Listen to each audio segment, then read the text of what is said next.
Hey McGinn students, welcome back to our Read Aloud with Mr. Lohn. It's good to see you guys again.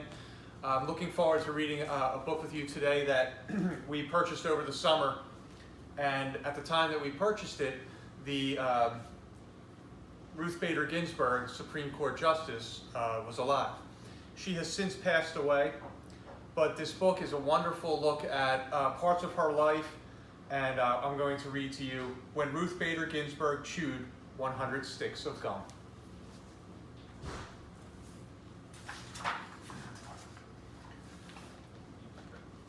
Ruth Bader Ginsburg placed her left hand on the Bible.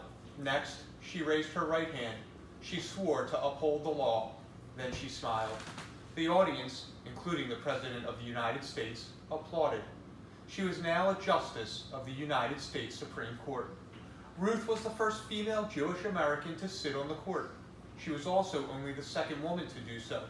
She got there through study and hard work, and she knew that girls would follow in her footsteps.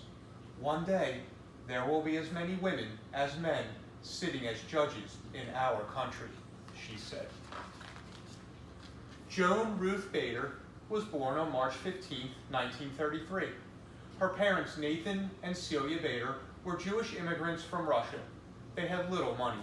The family rented the first floor of a small house in New York City. Baby Joan had one sister, Marilyn.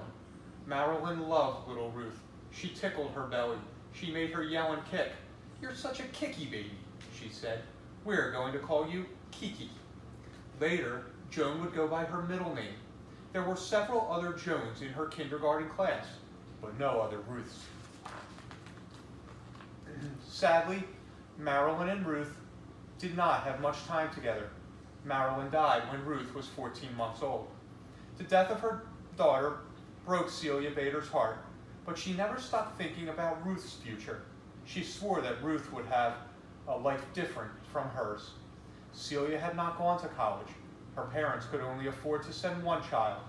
They had sent her brother. Celia wanted Ruth to do well in school so she could grow into an independent adult.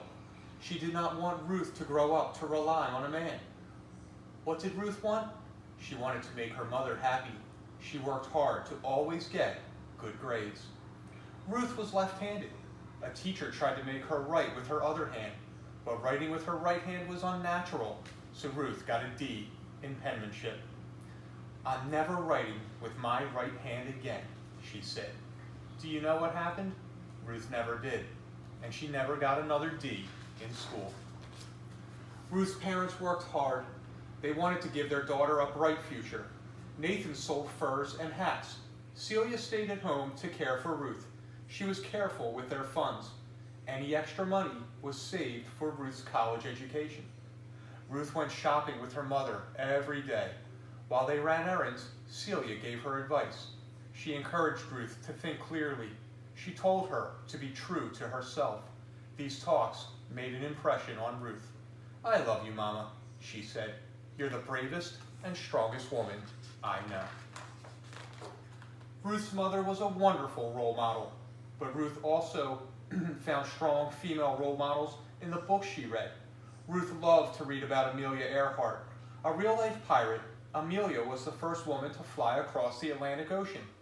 Nancy Drew was another favorite. Nancy was a detective who solved mysteries. "Kiki, why do you love Nancy so much?" asked her mother. "She isn't even real." "Nancy was an adventurer who could think for herself," Ruth answered. Ruth loved storytelling too. She entertained her cousins with dramas she made up. She also read poetry out loud. One of her favorites was The Jabberwocky by Lewis Carroll. Another was the poem written on the base of the Statue of Liberty. Ruth knew all the words. "Give me your tired, your poor, your huddled masses yearning to breathe free." Ruth also liked the outdoors. All the kids in her Brooklyn neighborhood played on the street. They ran, roller skated, and jumped rope. The fun lasted until dark. Ruth's best friend was a girl named Marilyn. She invited Ruth to join her family for dinner. The food was often spaghetti and meatballs. At Ruth's house, the girls played jacks on the front steps. Life in the city was not all fun and games. Ruth grew up when America was at war. By 1944, air raid drills were just part of the school day. When sirens shrieked, students took shelter. Ruth and her classmates helped the war effort. They grew vegetables in a victory garden to give out to people during the war. They also chewed hundreds of sticks of gum. What did this have to do with helping? The gum was wrapped in aluminum foil. Students rolled the silver wrappers into balls. The balls were sent to a factory that made parts for airplanes. In addition to helping the war effort, Ruth started to notice some things about her world. She saw that some people were treated unfairly. Jewish boys were allowed to do more than Jewish girls. But most Jewish people were discriminated against.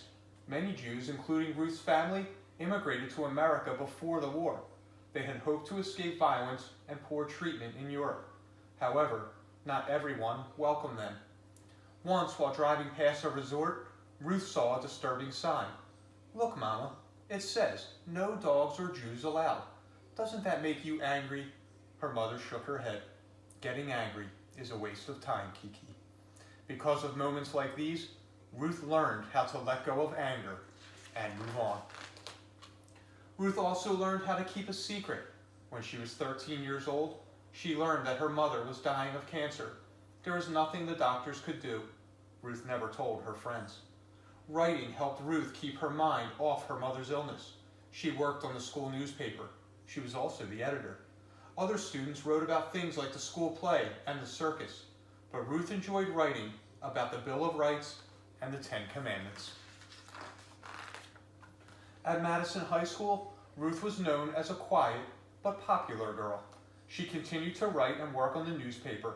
She played the cello, and she was a member of the Honor Society.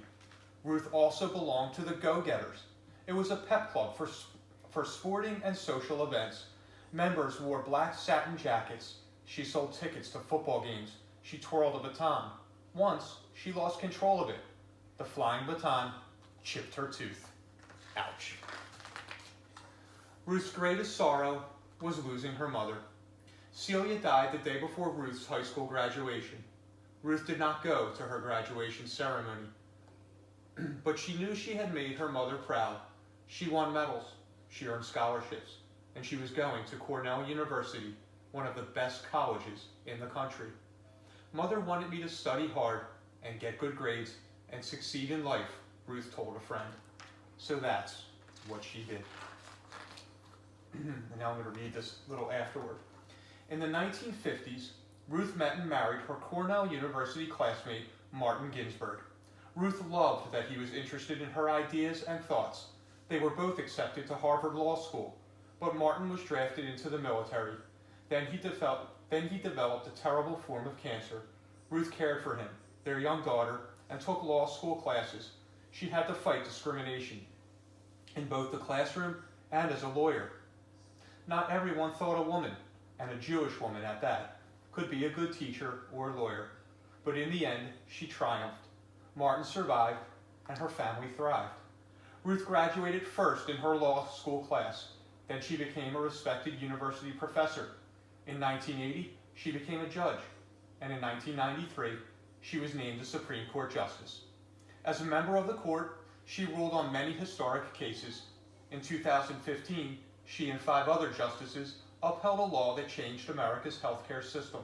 That same year, she and 4 others ruled that people in all 50 states were allowed to marry whomever they wanted. Throughout her career, Ruth spoke in favor of keeping religion and government apart. She has supported the rights of workers, and she has ruled to treat people equally. I try to teach through my opinions, through my speeches, how wrong it is to judge people on the basis of what they look like, color of their skin, whether they're men or women. And so I hope you enjoyed that reading about the early life of Ruth Bader Ginsburg. I encourage you to read more about her and her contributions to our country and to the Supreme Court, and I'll see you soon again. Take care.